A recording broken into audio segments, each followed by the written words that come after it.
2023 жылдың 1 қаңтарынан бастап Қазақстан президентінің тапсырмасы бойынша балабақшаларда, мектептер мен колледждерде оқытушылардың жалақысы өседі. Оқу-ағарту министрлігінде мұғалімдердің жалақысы қалай өзгеретіні туралы айтылды. Қазіргі уақытта білім беру саласындағы жалақы республика бойынша орташа көрсеткіштерден әлі артта қалып отыр. Бірақ бұлай ұзаққа созылмайды. Естеріңізге сала кетейік, 2020 жылдан бастап оқытушылардың жалақысын кезең-кезеңмен көтеру туралы шешім қабылданған болатын.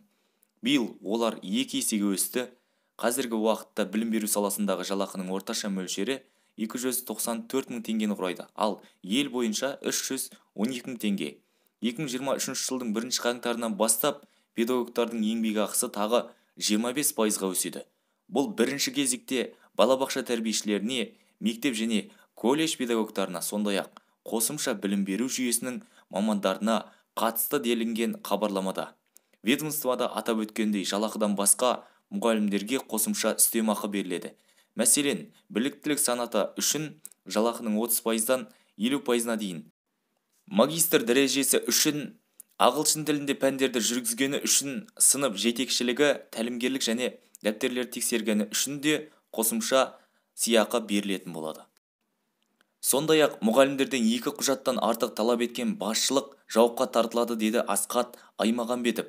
Министрдің айтуынша, мұғалім күніне тек 2 құжатты толтыруы керек: баланың бағасын қоятын электронды журнал және екіншісі мұғалімнің күнделікті оқу жоспары.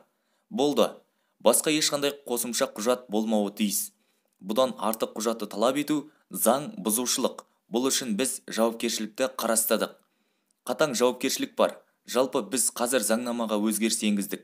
Енді директордың аттестациясы, ротациясы, оны тағайындау кезінде біз арнайы базадан басшының мұғалімдердің құқығын бұзу мәселелері тіркелді ме, тіркелмеді ме, сол ақпаратты қарайтын боламыз.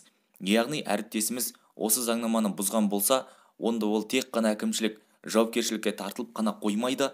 Ертең басқа жұмысқа ауысқанда немесе аттестациядан өткен кезде бұл мәселе ерекше қаралатын болады. Осыны да естеріңізде сақтаңыздар, деді Асқат Аймағамбетов.